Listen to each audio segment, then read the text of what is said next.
De l'Okavango, au Botswana, se dresse l'île de Dead Tree Island. Ces terres riches en eau sont couvertes de verts pâturages. Un territoire fortement convoité.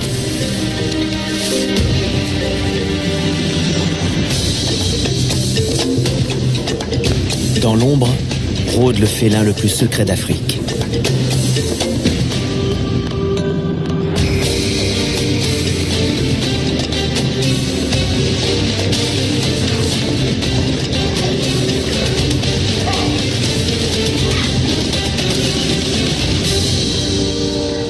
Contraints de partager le même territoire, 3 léopards vivent une cohabitation de plus en plus difficile.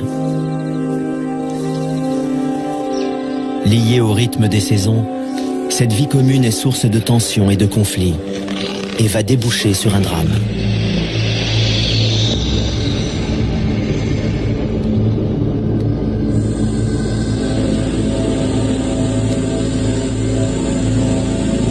Le maître incontesté des lieux est le mâle dominant, Bouddha, un individu robuste de 5 ans, dans la fleur de l'âge. L'une de ses femelles entre et sort régulièrement de son territoire. Grimpeuse hors pair, elle escalade avec agilité les grands ébéniers et saucissonniers de Moremi. Elle porte le nom de Mosweo, pelage pâle.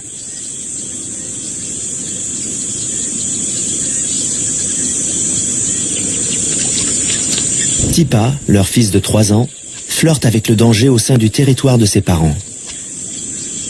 Selon la loi des léopards, il aurait déjà dû partir pour mener sa propre vie, mais il n'a pas franchi le pas. Traîner dans les pattes de Bouddha et de Mosweo ne peut que lui attirer des ennuis, mais il semble ne pas mesurer les risques encourus.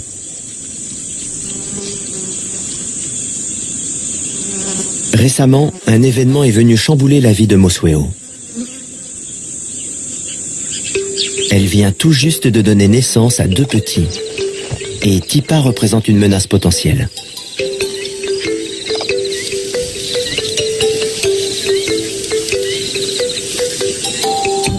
La portée émerge du terrier soigneusement dissimulée. Jusqu'à présent, la mère s'en est bien tirée. Cet été, les proies ont été abondantes.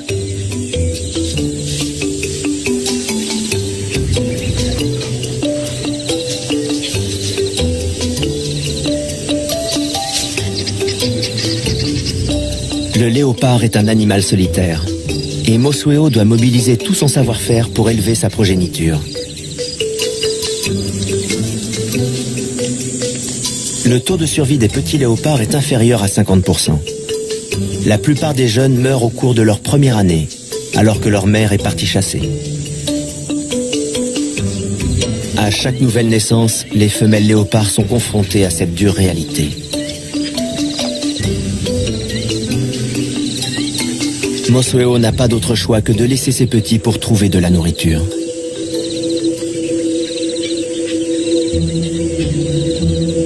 Tipa est le seul survivant de sa précédente portée. C'est aujourd'hui un jeune adulte, mais il continue de traîner près du terrier et de fréquenter les chemins familiers de son territoire natal.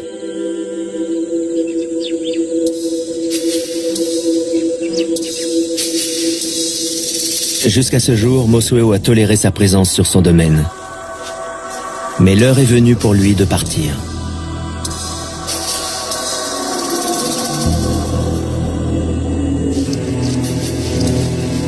Mosweo s'est lancée sur le sentier de la guerre. Elle avance d'un pas décidé, la queue dressée vers le haut.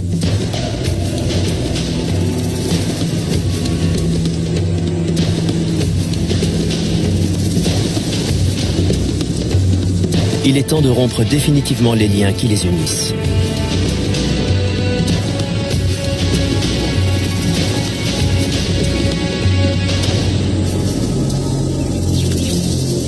Mosweo marque son territoire près de l'arbre de Tipa.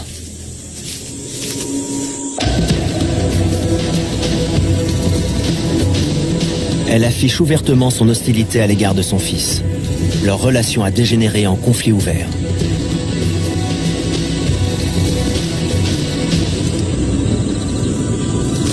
Tipa porte encore les blessures subies lors d'un précédent combat.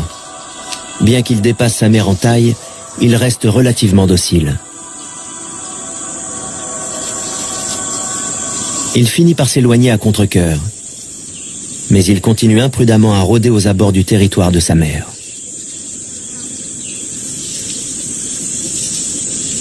Alors qu'il s'enfonce dans un bois voisin, il tombe sur un redoutable adversaire.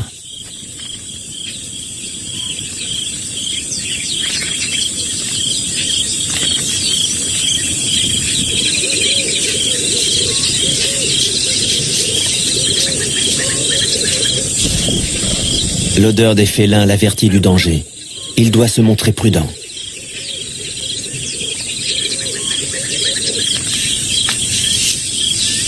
Ses premiers jours passés en territoire inconnu sont périlleux. Le jeune Tipa est extrêmement vulnérable. Les lions sont les principaux prédateurs du léopard. Non seulement ils tueraient un bébé, mais ils arracheraient un à un les membres de Tipa. Celui-ci doit les contourner sans un bruit. La menace qui pesait sur ses petits étant écartée, Mosweo peut désormais se concentrer sur son activité de prédilection, la chasse.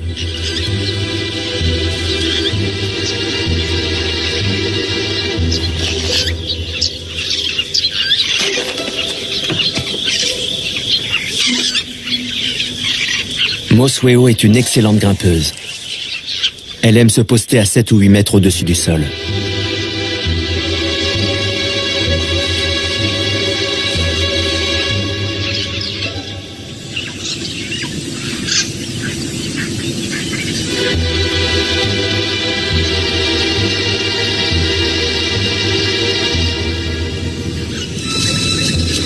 Le léopard est le seul félin qui exploite la gravité pour chasser. Mosweo est experte en la matière.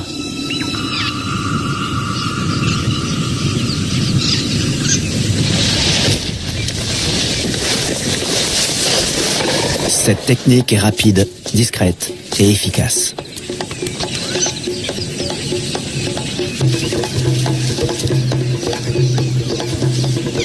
Mais les cris d'alarme de l'impala ont trahi la présence du prédateur dans la forêt.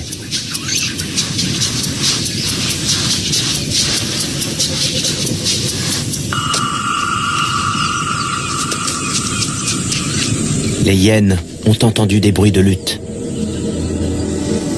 Mosweo doit cacher son butin avant d'être repéré. Les hyènes chassent en meute. Elles sont fortes et agressives. Qui plus est, elles tuent les petits léopards. Mosweo doit éviter à tout prix qu'elle ne découvre son terrier.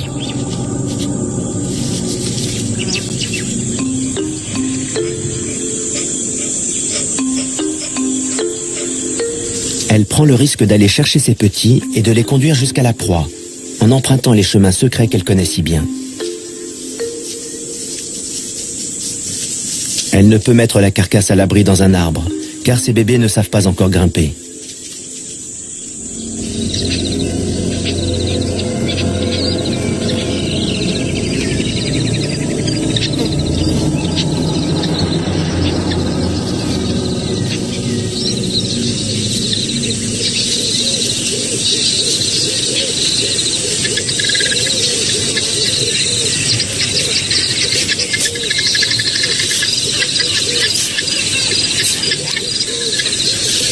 Sur le sol, la petite famille est exposée au danger. Rester dissimulé est sa seule option.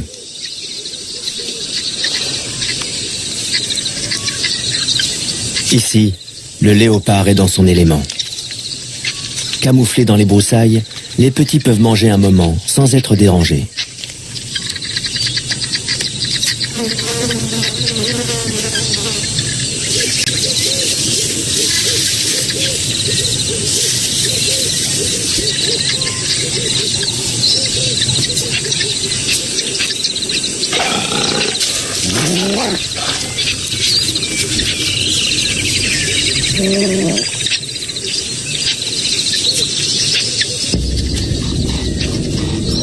Les hyènes ont senti l'odeur de la viande.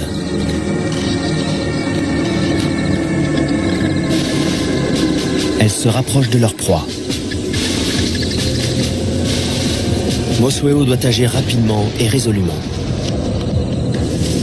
Son plan est de détourner l'attention des hyènes et de les attirer assez loin pour permettre à ses petits de s'éloigner.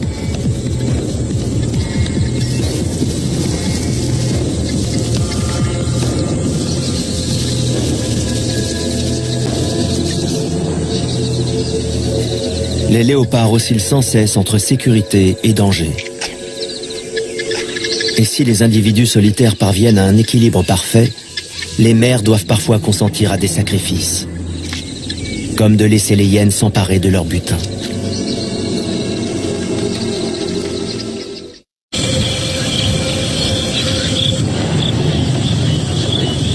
Dead Tree Island se métamorphose au fil des saisons. C'est l'un des rares endroits où l'eau potable est présente en permanence. Toutefois, en été, les herbivores sont tributaires de la pluie qui fait reverdir les pâturages.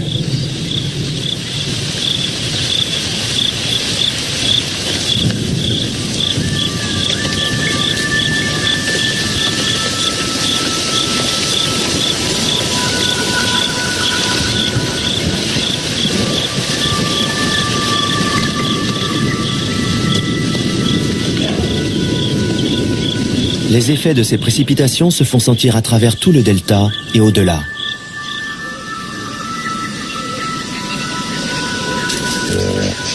Le sol se couvre d'un épais tapis vert.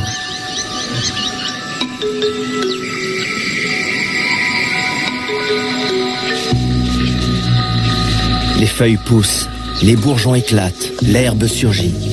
Les animaux quittent la forêt et s'éparpillent dans les plaines alluviales environnantes.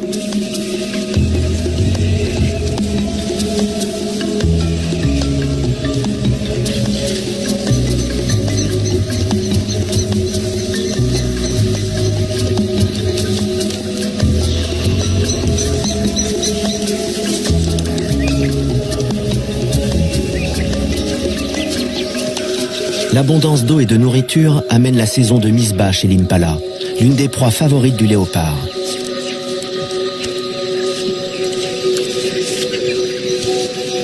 Les naissances interviennent à l'époque la plus favorable en termes de nourriture et de protection. Les petits, leur mère et le troupeau subissent ainsi un stress moins important.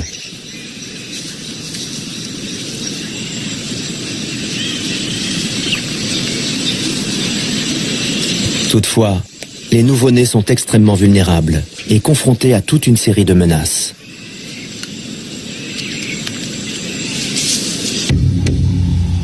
L'île abrite un autre chasseur expert, le python de Seba.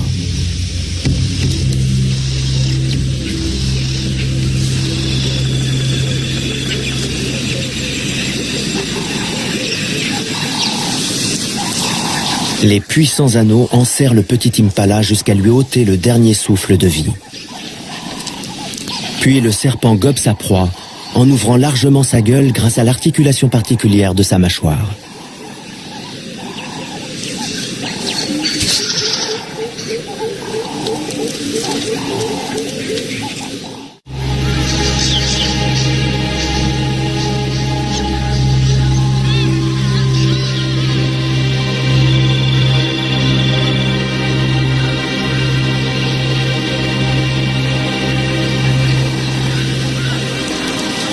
Les troupeaux d'impala itinérants constituent une source fiable de nourriture.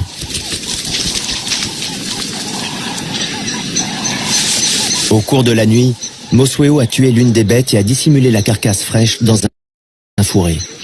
Elle se nourrit rapidement. Pour partir chasser, elle a dû laisser ses petits seuls et sans défense. Elle doit les rejoindre au plus vite.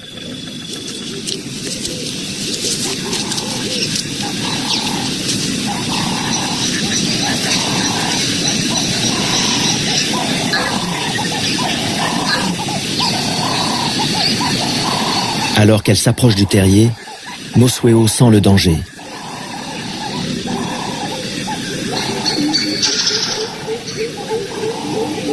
Les hyènes sont passées à l'attaque.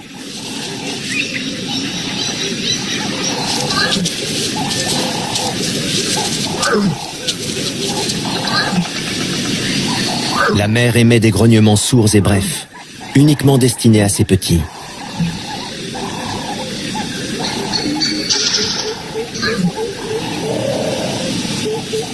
Un seul lui répond.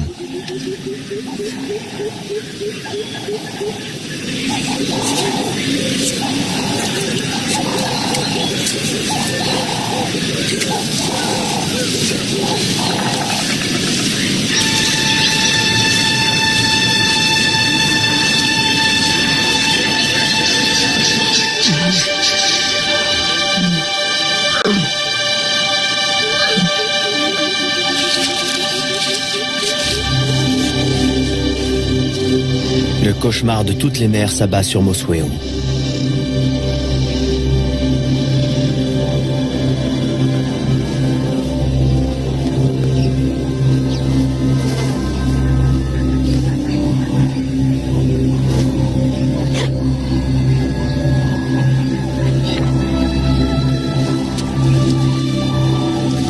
Ses appels semblent désespérés, mais en même temps pleins d'espoir.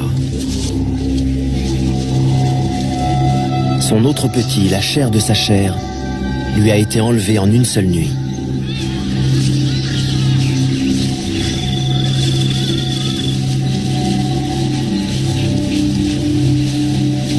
Elle n'a pas d'autre choix que de se remettre en route.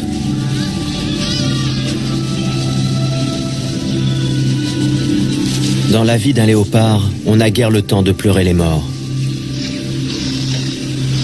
La petite femelle qui a survécu est en pleine croissance et a besoin de viande.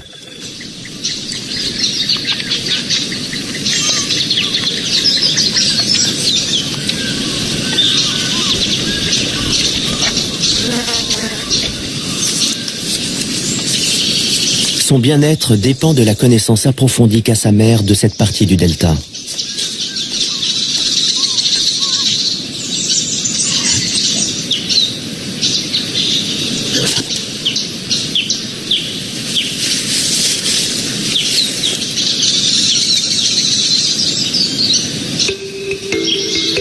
La pluie a cessé. Et dans toute l'île, la végétation commence à brunir. Les animaux le sentent.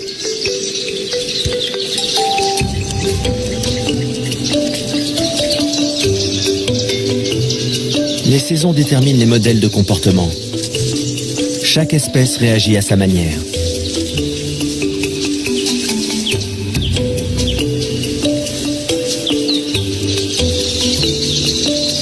Chez les koudous, le mâle choisit une femelle et la poursuit de ses assiduités.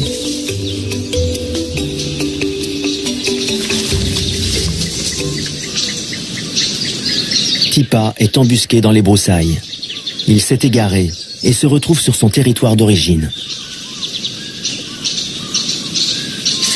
Tout à leurs amours, les koudous sont inconscients de la menace.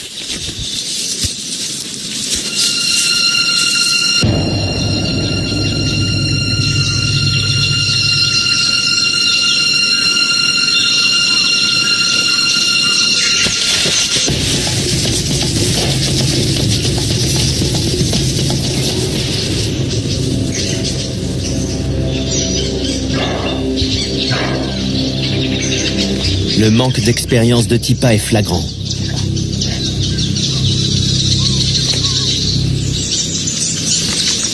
Peut-être est-il encore trop jeune pour réaliser qu'il ne devrait pas gaspiller son énergie à essayer d'atteindre l'inaccessible. Il ne fait pas le poids face à un animal de la taille d'un koudou.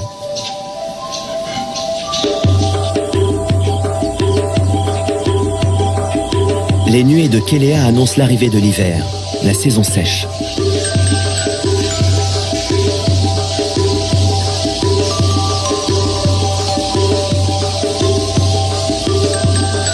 Attirés par la présence permanente de l'eau, de nombreux animaux gravitent autour de l'île.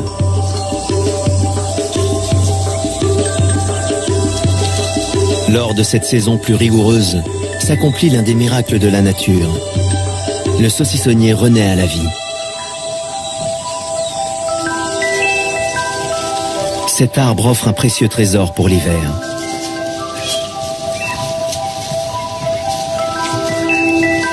Des fleurs remplies de nectar. Un délice pour les babouins qui boivent à même le calice rouge cramoisi.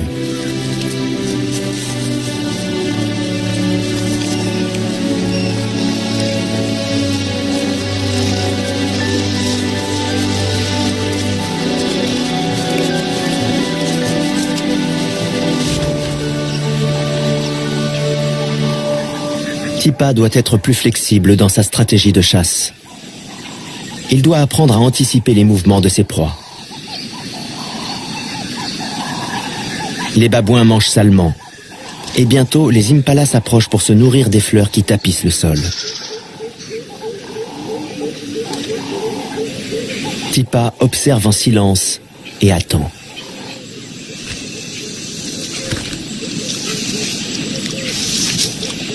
Il faut que l'impala s'approche.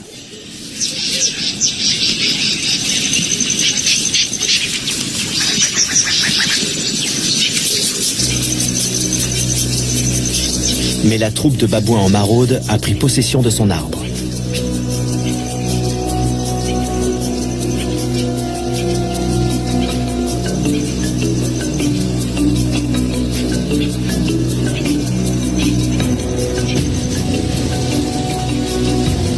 Tipa n'a pas la force de Bouddha, et les singes ne toléreront pas sa présence. S'ils l'attrapent, ils tenteront de le tuer.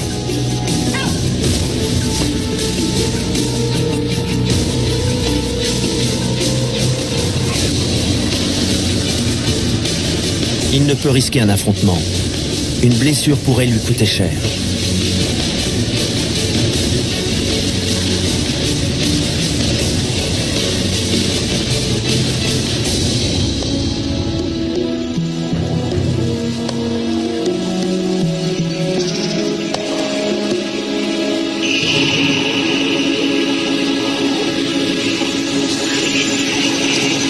Posté à bonne distance, Mosweo observe la scène.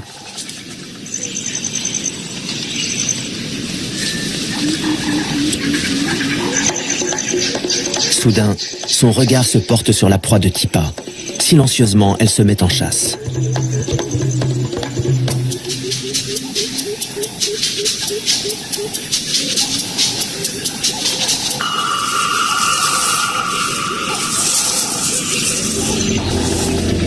Elle choisit un arbre placé sur le parcours du troupeau, dans l'espoir que les fleurs attireront les impalas sous son poste de guet.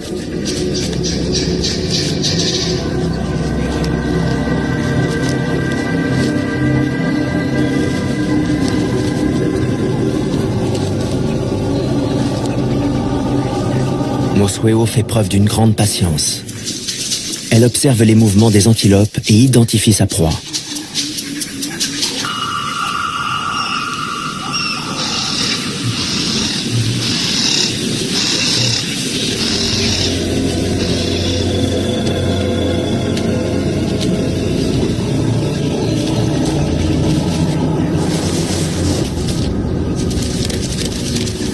Mais cette fois, la voltigeuse a manqué sa cible.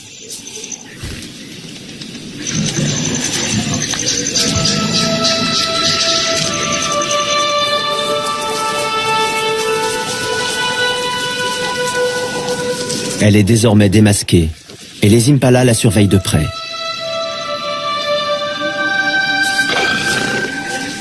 Sa contrariété est manifeste. Toute cette énergie gaspillée pour rien.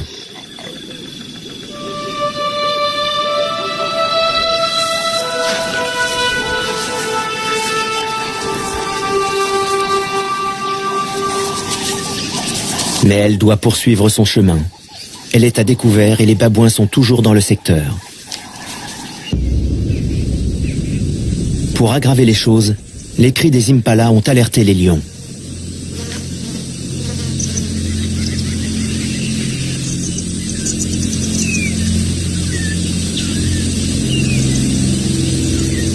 Mosweo doit jouer au chat et à la souris pour regagner son terrier, sans en dévoiler l'emplacement.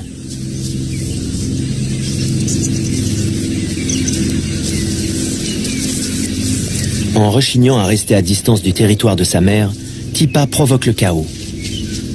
Ses tentatives maladroites pour chasser ont multiplié les pressions sur Mosweo.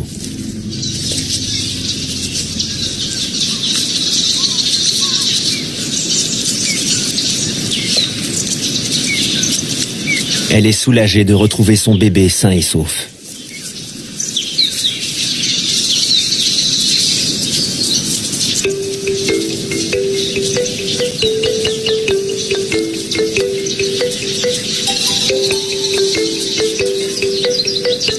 Elle décide de s'installer dans un nouveau terrier. Les lions étaient bien trop près à son goût.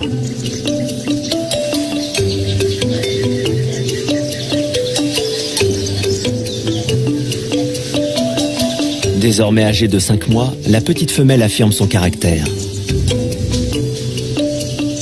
Elle aime jouer avec la queue de sa mère. Un bon moyen de tester ses réflexes.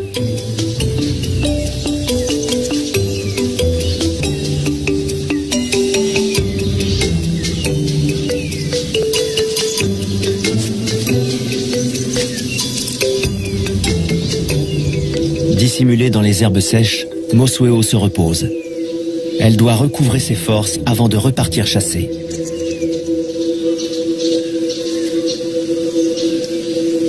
Pour l'heure, tout se passe bien pour la mère et sa petite. Elles sont en sécurité dans le nouveau terrier.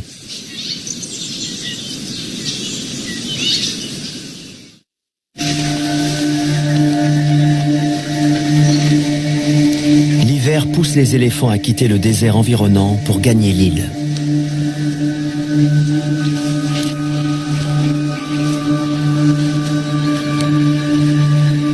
Les coqs de Lechwe s'y rassemblent également. L'eau est leur allié. Dans ces trous d'eau, ils sont à l'abri de la plupart des prédateurs. Ils sont plus gros que les impalas, mais constituent des proies potentielles pour un grand félin comme Bouddha.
Les coqs se retournent et observent leur assaillant.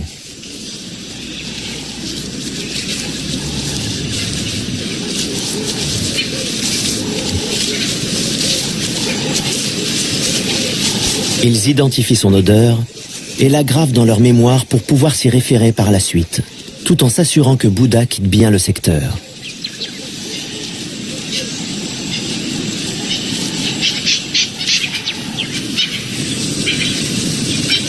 Avec l'arrivée de l'hiver, Mosueo doit parcourir de plus grandes distances et franchir les plaines dégagées pour trouver les fourrés dont elle a besoin pour chasser. Elle suit les déplacements de ses proies, imitées par les autres prédateurs.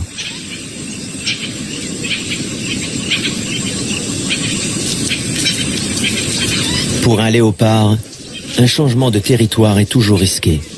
Mais Mosueo a tout fait de trouver un arbre dans un secteur qui lui plaît. Depuis ce poste d'observation, elle peut voir les troupeaux d'éléphants affluant dans le delta pour se reproduire. C'est le mois d'octobre et la chaleur est intense.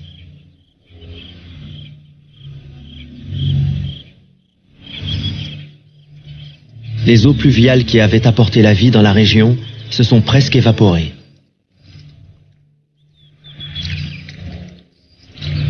Dead Tree Island attire les habitants de l'Okavango, désireux de se rapprocher des derniers points d'eau.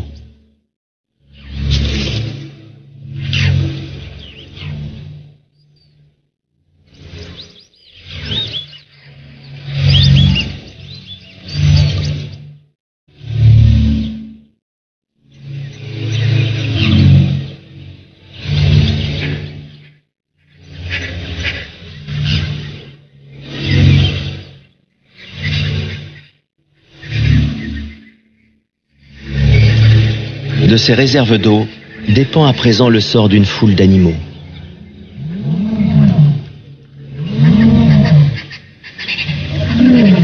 Ils sont réunis en un seul groupe et les chemins des prédateurs se croisent dangereusement.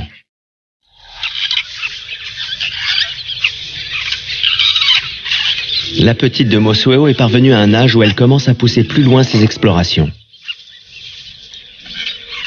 Il est grand temps qu'elle apprenne à grimper.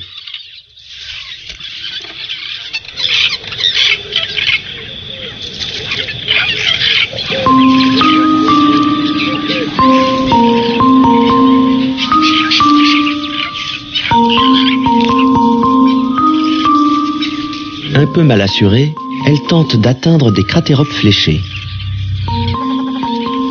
Elle est petite et encore vulnérable, d'autant qu'elle est devenue curieuse et qu'elle est désormais capable de s'aventurer hors du terrier, en particulier lorsque sa mère n'est pas dans les parages.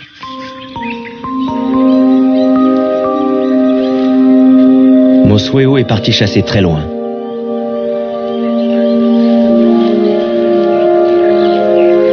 Elle ne vient pas souvent dans cette partie de l'île et laisse sa trace pour imposer sa présence.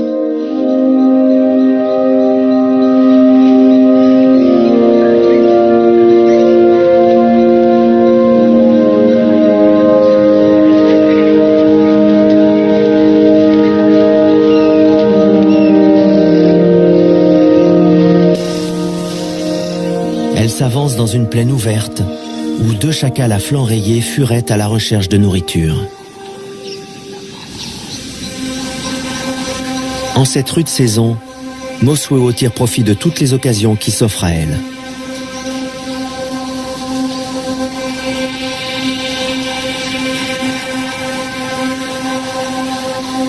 Bien qu'ils ne fassent pas partie de ses proies habituelles, les chacals sont rapidement pris pour cible.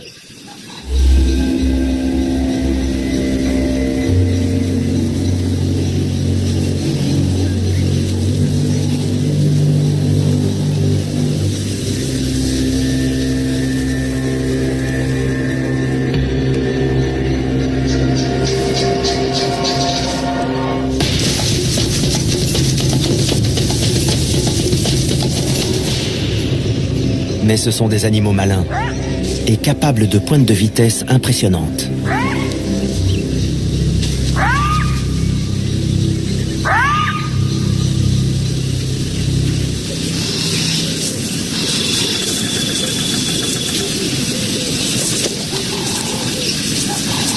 Irrité par son échec, Mosueo laisse sa trace et reprend son chemin.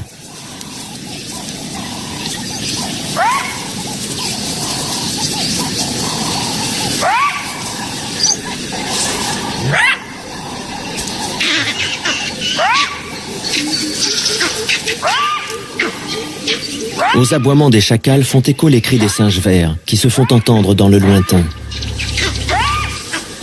Ces cris d'alerte inquiètent Mosueo.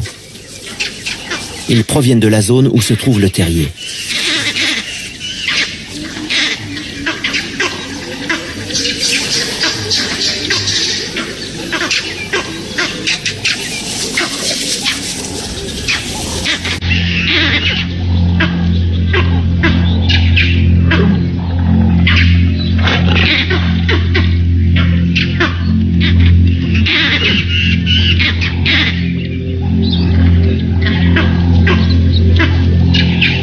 Alors qu'elle s'approche de l'endroit signalé par les singes, Mosueo avance avec précaution.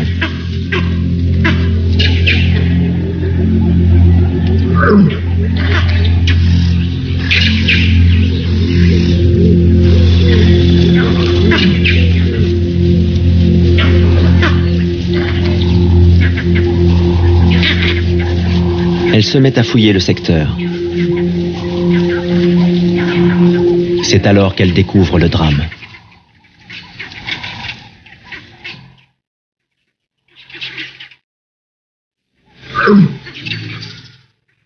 Le petit léopard a la patte arrière coincée dans un arbre et son bassin est fracturé.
Aucune de ces tentatives ne peut aider son deuxième et dernier bébé.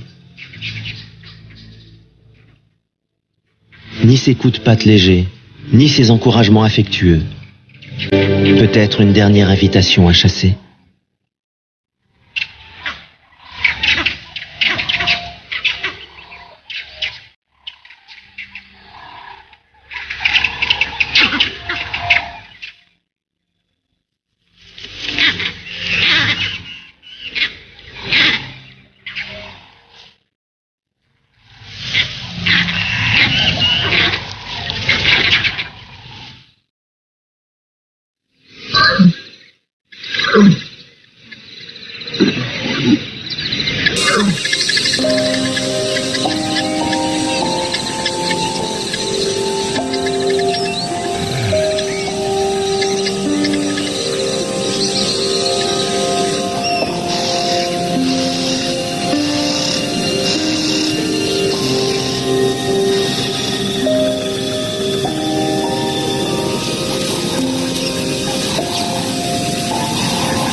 Sa voix se fait presque implorante.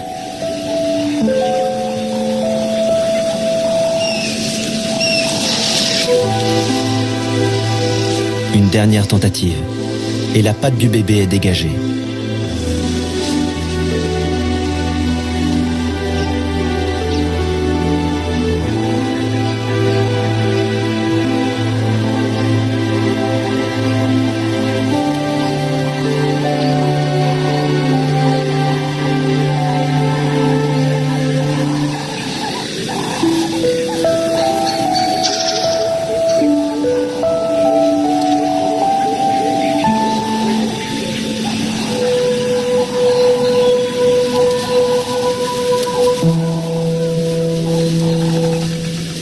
Mais Mosweo ne peut plus rien faire.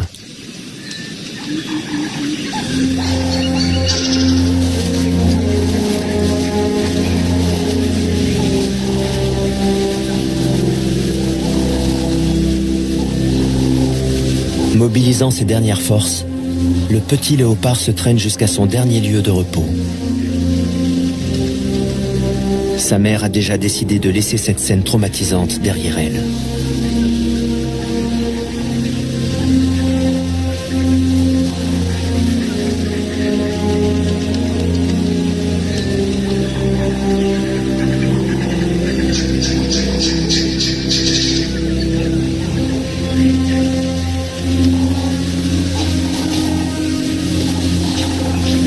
En se frottant contre un arbre, Mosweo semble vouloir effacer la douleur. Peut-être est-ce ainsi que les léopards pleurent leurs petits.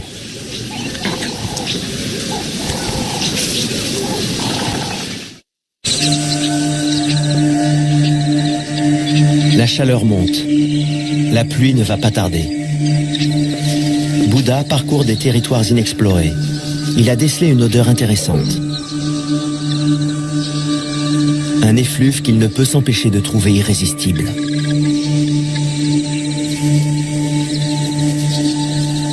Une nouvelle femelle s'est introduite dans son domaine et son odeur titille ses narines.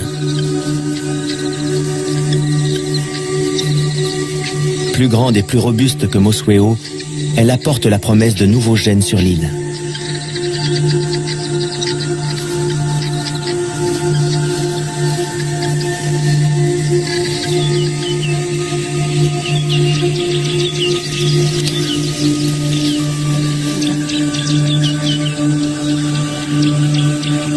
Resté à distance, Mosweo observe la nouvelle venue avec inquiétude. Bouddha ressent le besoin incontrôlable de se rouler sur le sol pour s'imprégner de l'odeur de la nouvelle femelle.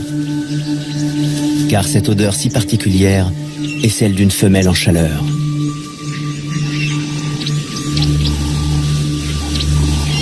Mosweo suit les traces de Bouddha. Ses cris d'appel sont graves et bien distincts, mais elle sait qu'ils ne lui sont pas destinés. L'odeur qu'elle perçoit ne lui plaît guère. C'est l'odeur d'une autre femelle, une rivale. Instinctivement, Mosuo tente d'effacer les traces révélant la présence de la nouvelle venue. Mais il est trop tard.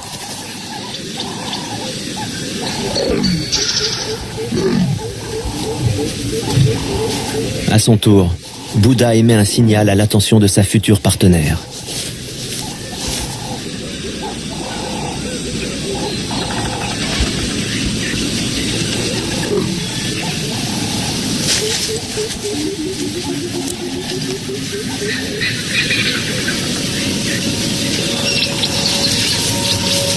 La nouvelle femelle s'empresse de répondre à son invitation. Mosuo bat en retraite. Ses efforts sont vains.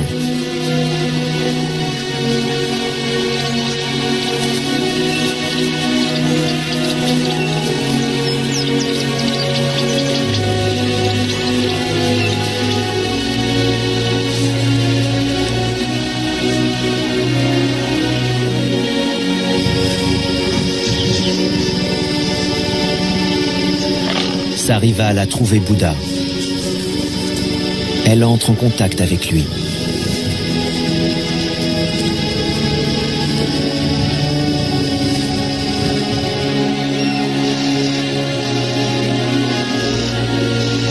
Mosuo quitte l'endroit où elle a donné naissance, peut-être pour chercher un autre territoire et un nouveau partenaire.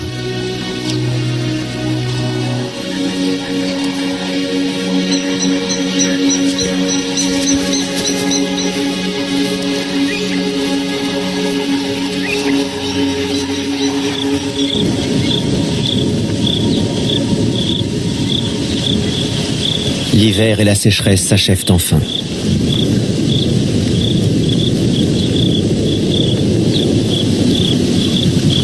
Le changement de saison déclenche chez Bouddha le besoin de se reproduire.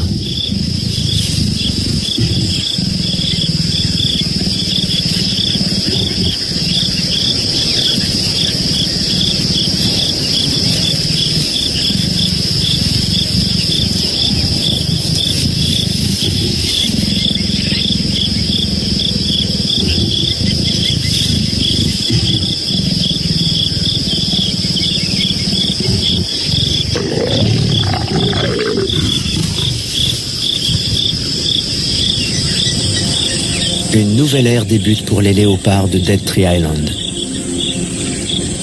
Les deux partenaires vont s'accoupler pendant plusieurs jours, jusqu'à ce que la femelle soit fécondée.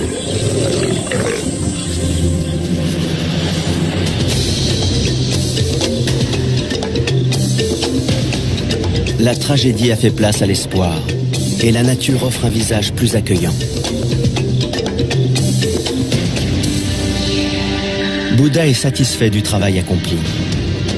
À l'aube d'une nouvelle saison fructueuse, l'héritage des léopards de Dead Tree Island a été préservé.